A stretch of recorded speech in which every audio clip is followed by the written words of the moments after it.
কাকে প্রশ্ন করছি? এটা তোমার কোশ্চেন। যদি আপনাদের একজনকে টিকটকে শিক্ষকতা করতে হতো তাহলে কে বেশি ভাইরাল হতো? আমরা ফিজিক্স ম্যাথ একসাথে বসলে আমরা ম্যাথের দোষ ধরি, ম্যাথওয়ালারা ফিজিক্সের দোষ ধরে, এই কাটাকাটি করে আমাদের চলে আর কি। আমাকে যখন জিজ্ঞেস করছে আমি বলছি দেখি কি হওয়া যায়। ক্লাস 4-এ পড়ি, ওই সময় তো এত কিছু চিন্তা করার সুযোগ নাই। আমি ভিডিও ক্লিপ যখন দেখবে তখন বলবে রাকিব, ওরা তো বলবে যে আমি আগে না ম্যাথ আগে। মাসরুর ভাইয়া আপনার বয়স কত?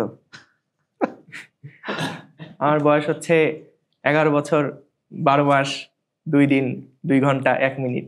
आज ही पैदा हुए हैं। Happy birthday. 11, 12, 13 গুনতে থাকো। রাকিব একটা তুলো।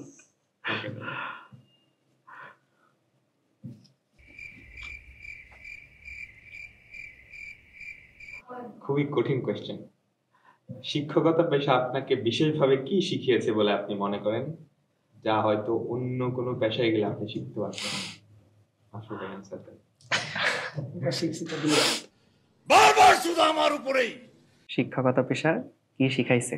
এটা অন্য কোনো পেশা শিখতে পারতাম। এখনো আসলে অন্য কোনো পেশায় যদি থাকতাম তাহলে হয়তো ডিরেক্ট কম্পেয়ার করা যেত, টু বি অনেস্ট, যে অন্য যে কোনো পেশায় আরো 8টা-10টা পেশা যদি এক্সপিরিয়েন্স করতে পারতাম তখন বুঝতে পারতাম যে না অন্য পেশাগুলোর থেকে এই পেশাতে আসলে কি এক্সট্রা শিখছি।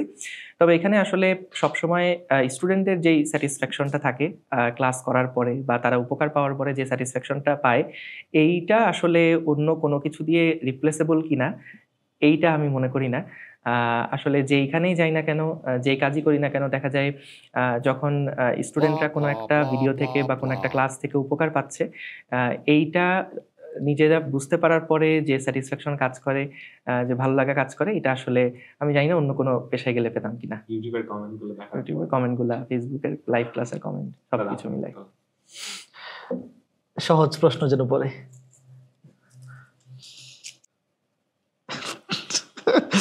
প্রশ্ন হচ্ছে, আচ্ছা এখানে স্পেসিফিক কাউকে প্রশ্ন করে নাই, জেনারেল প্রশ্ন, যে যদি আপনাদের একজনকে টিকটকে শিক্ষকতা করতে হতো তাহলে কে বেশি ভাইরাল হতো? না না, বেশি ভাইরাল হতো আমি, বেশি ভাইরাল হইতাম না। বেশি ভাইরাল আমি হইতাম? হ্যাঁ। কেন ভাই, কি জন্য আমি বেশি ভাইরাল হইতাম? এটা প্র্যাকটিক্যালি করে দেখেন হয়ে যাবে। না, এটার তো উত্তর আসলে দেওয়া টাফ, কারণ টিকটকে তো আসলে শিক্ষকতা কেউ করি নাই আমরা। তো কে বেশি ভাইরাল হইতো আপাতত অ্যাপ্রক্সিমেট সবাই বলতেছে আমি, কেন আমি জানি না।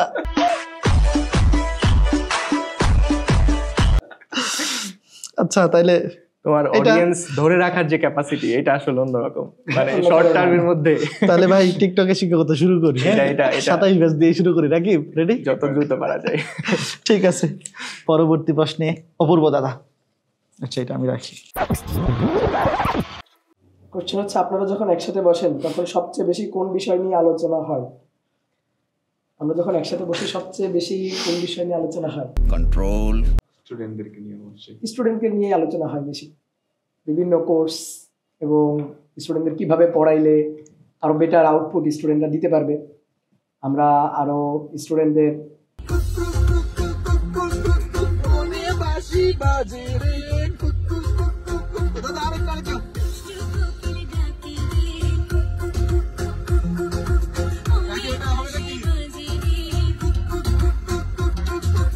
বেশ ভালো একটা জায়গায় স্টুডেন্টদের পৌঁছায় দিতে পারবো, এগুলো নিয়ে আসলে বেশিরভাগ সময় আলোচনা হয়।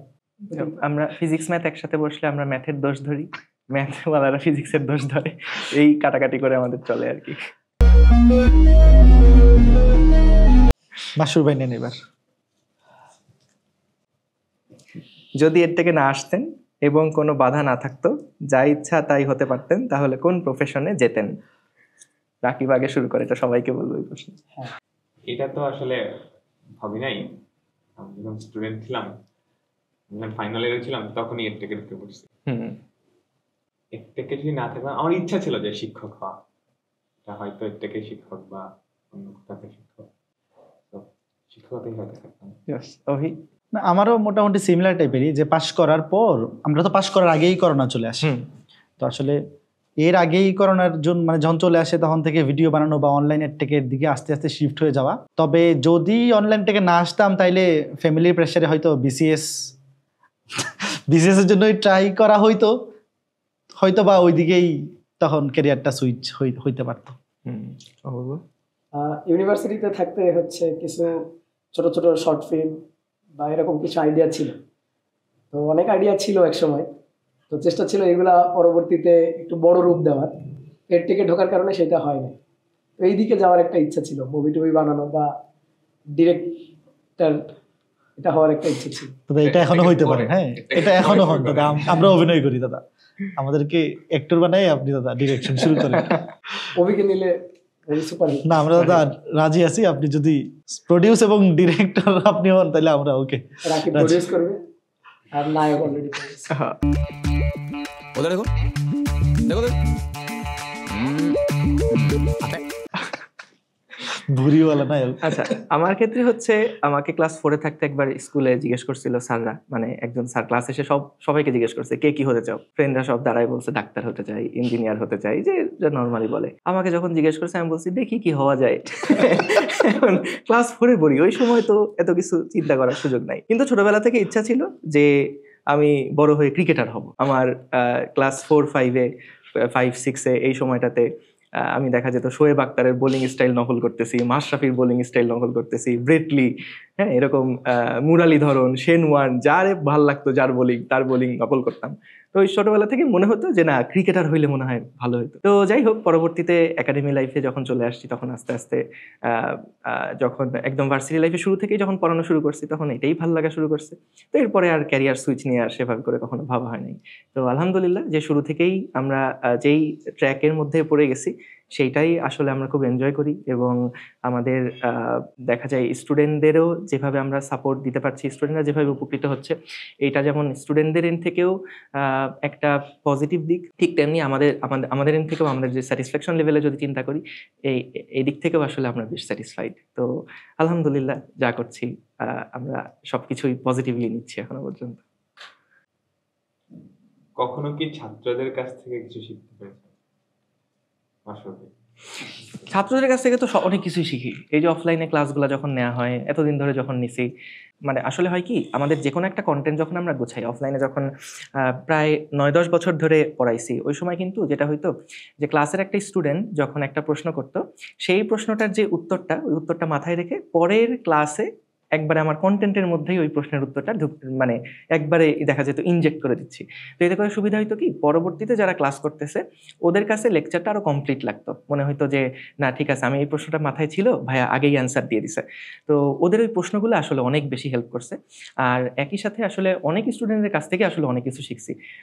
মানে শেখার তো আসলে আমি বলতে গেলে মানে কতজনের কাছ থেকে কত কিছু শিখছি এটা ঠিক নাই। আমার টিচারদের কাছ থেকে তো শিখছি, ফ্রেন্ডদের কাছ থেকে শিখছি, স্টুডেন্টদের কাছ থেকে অনেক কিছু শিখছি। আসলে ওইটা এভাবে করে ঠিক মনে করা যাবে না যে কোনটা পার্টিকুলারলি, কিন্তু আসলে এই যে প্রশ্ন করার যে ব্যাপারটা স্টুডেন্টদের, সেইটা আসলে অনেক উপকার করছে আমার লেকচার গোছাইতে আসলে। কিভাবে আরো ভালো ক্লাস রাইট। এবং এই যে আমরা যে বলি না যে এক্সপেরিয়েন্স ম্যাটার্স, তো আসলে এক্সপেরিয়েন্সটা গেইন করছে ওই জায়গাগুলো থেকে, এটা আসলে এখন বুঝি। দাদা সেম, সবারই সেম। ও মা গো, এটা মনে হয় বড় কোয়েশ্চেন। না এটা অপূর্ব দাদার প্রশ্ন, একদম আপনার নাম লিখে দিছে। একই কোশ্চেন যে তোমাকে প্রথমে যে কোশ্চেন করছিল। অপূর্ব দাদা আপনার বয়স কত? আমি তোমাদের মাসুদ ভাই চেয়ে একটু বড়, আমার বয়স 18 হবে। মাসুদ ভাই অনেক বড়, মাসুদ ভাইয়ের বয়স তো ধরো 11 কি 12, বায়োকিতেও আম্মু বলে আরো কম। হ্যাঁ আমার 17 কি 18। আমরা আপনাদের কথা একমত।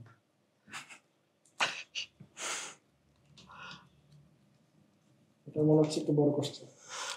আপনারা যাদের এখন পড়াচ্ছেন, ভবিষ্যতে তাদের মধ্যে কেউ একজন হয়তো আপনার ছেলে মেয়েকে পড়াবে, এই ব্যাপারটা চিন্তা করলে আপনার ভেতরে কেমন অনুভব হয়? এই করে না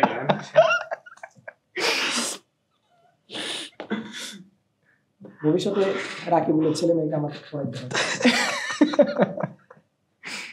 দ্রুত সাইকেলে ভর্তি করে দিলাম, বিয়ে করে। তার আগে লাইনটা ক্লিয়ার করে। নেক্সট প্রশ্ন এই উঠে ফেলি। আচ্ছা, ধরুন আপনি যাকে বিয়ে করতে যাচ্ছেন সে বলল তুমি আর ফিজিক্স বা ম্যাথ পড়াতে পারবে না, আমি চাই না তুমি এতগুলো ছেলে মেয়েকে সময় দাও, এই অবস্থা আপনি কি করতেন? বলো বলো বলো বিয়ে ভেঙে দিল। বলো বলো রাকিব বলো। এটা একটা সিরিয়াস কোয়েশ্চেন। এটা আসলে ডিপেন্ড করে কোয়েশ্চেনটা, মানে মানে রাকিব কাকে বিয়ে করতেছে সেটার উপর ডিপেন্ড করে, ওই পাশের মানুষটাকে এটার উপর ডিপেন্ডেন্ট অনেকটা। জোর দিয়ে বলতে পারছি। এই পাশে তো ম্যাথ ফিজিক্স বা ম্যাথ, তো ওই পাশে আসলে মানুষটাকে এটার উপর ডিপেন্ড করতেছে, এই জন্য ডিরেক্ট অ্যান্সার দেওয়া আসলে টাফ। এবং আমার মতো ডিরেক্ট অ্যান্সার দিতে পারতেছে না, ধরা টরা খায়। মানে এই ভিডিও ক্লিপ যখন দেখবে তখন ধরবে রাকিব, ধরা তো বলবে যে আমি আগে না ম্যাথ আগে। না, এখানে একটা সুন্দর সলিউশন আছে, আমরা তাকে ধরো ম্যাথ ফিজিক্সের সব সাইকেলে এনরোল করাই দিলাম, তাহলে যদি বলেও যে এত পোলাপানকে সময় দিচ্ছি না, আমি তো তোমাকে পড়াচ্ছি। ওকে ওকে, মাসুর ভাইয়ের তো গিটে গিটে বুদ্ধি। এটা মানে এটা পড়ো। আপনাদের তিনজনই এখন বিয়ে করতে পারলেন না, আচ্ছা আপনাদের তিনজনকে বোঝাই, এটার উত্তর অভিষেক। না না ভাই, এটা আপনাদেরকে প্রশ্ন করছে। এর কারণটা কি আসলে জাতি জানতে চাই। অত সস্তা না, কোন শালা জীবনে আমাকে বিয়ে দিতে পারবি না। পরের প্রশ্ন, রাকিব তুমি উত্তর দিতে চাও? না, আমাদের ভাইয়ারা দেখবে হঠাৎ করে কোনদিন বিয়ে করে তোমাদের চমকে দিবে, তোমরা অবাক হয়ে যাবে। অবাক হয়ে। আপনি কি মনে করেন কেউ পড়াশোনায় ভালো না হলেও সে জীবনে সফলতা অর্জন করতে পারবে? অভি? হ্যাঁ অবশ্যই পারবে, কেন পারবে না? এটা তো ভুরি ভুরি উদাহরণ তোমরা অলরেডি দেখতে পাচ্ছ। পড়াশোনা করা ছাড়াও আরো অন্য দিক দিয়ে অনেকভাবেই সফল হওয়া পসিবল।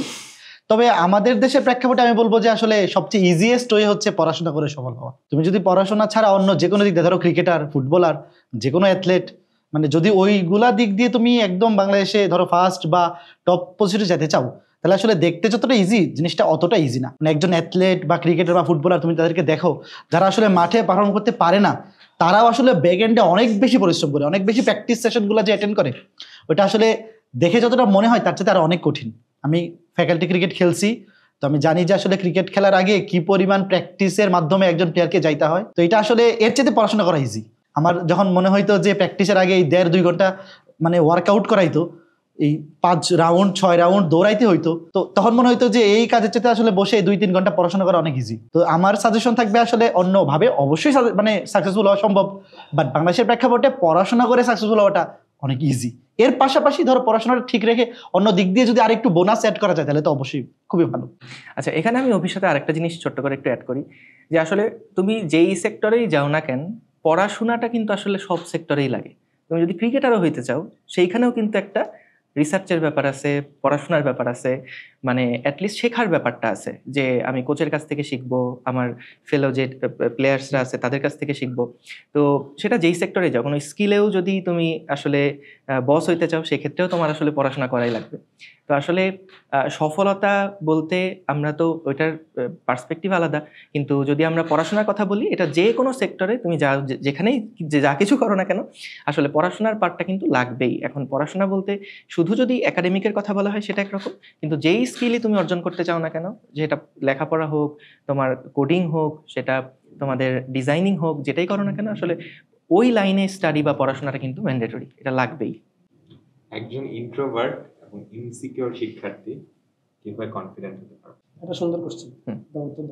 প্র্যাকটিস, কিচ্ছু না, প্র্যাকটিস। আমি আমাদের যখন MBA করি, এই সময় এক স্যারের কাছে জিজ্ঞেস করছিলাম যে স্যার, আমরা আসলে প্রেজেন্টেশন দিতে গেলে অনেক ভয় পাই। আমরা যখন ক্লাসরুমে ভরা মানে আমাদের ইয়ারাই আছে, আমাদের ফ্রেন্ডসরাই আছে, তাদের সামনেই যখন আমরা স্লাইড দেখাই, প্রেজেন্টেশন দিতে যাই, তখন মনে হয় যে স্যার ভুলে গেছি, মনে নাই কিছু। তো স্যার তখন একটা কথাই বলছিল যে দেখো, এইটা হওয়ার মেইন কারণ হচ্ছে তুমি প্র্যাকটিস করো না। সো এই সিম্পল জিনিসটা তুমি যদি ধরো আয়নার সামনে ধরো 10 থেকে 15 বার সেম জিনিস তুমি যদি বারবার বলে বলে বলে বলে আসো, তাহলে তুমি দেখবা তোমার আসলে কোনো ভয় কাজ করতেছে না। তো সব জায়গাতেই তাই, তুমি ম্যাথে ভয় পাও, ফিজিক্সে ভয় পাও, কেমিস্ট্রিতে ভয় পাও, যেটাতেই আসলে তোমার ভয় আছে, তুমি দেখো যদি প্র্যাকটিসটা বাড়ায় দাও, তুমি দেখবা কনফিডেন্স লেভেলটা সেই রকম হয়ে গেছে। কমফোর্ট জোনের বাইরে আসা, যে সাবজেক্টটা কঠিন, যেটা আমি বেশি করে পড়ি, তাহলে ওইটাই আমার কমফোর্ট জোন হয়ে যাবে। ওকে, সেকেন্ড লাস্ট কোয়েশ্চেন, এরপর আর একটা আছে। এটা রাকিবের প্রশ্ন, রাকিবের নাম উল্লেখ করা, আমি রাকিবকে বাইপাস করে দিচ্ছি। রাকিব ভাইয়ের কাছে এখন পর্যন্ত কয়টা বায়োডাটা আসছে বিয়ে বইলা দেখেন। বলা যাবে না। বলো স্কিপ। পরের প্রশ্ন। পরের প্রশ্ন। বলো অ্যাডমিশন টেস্টে সব অ্যান্সার করা লাগে না। লাস্ট কোশ্চেন, কখনো কি নিজে নিজে কোনো কাল্পনিক চরিত্র তৈরি করেছেন বা নিজের মতো গল্প সাজিয়েছেন যা হয়তো সত্য হলে জনজীবনে কোনো পরিবর্তন আনতে পারে? এরকম তো আসলে আমরা প্রত্যেকদিন ঘুমানোর আগে অনেক কিছুই ভাবি, অনেক কিছু করতে ইচ্ছা করে, অনেক পরিবর্তন আনতে ইচ্ছা করে, কিন্তু আসলে সুযোগ বা প্রেক্ষাপট বা পরিবেশ এগুলো অনুকূলে না থাকার কারণে আসলে সবকিছু সম্ভব হয় না।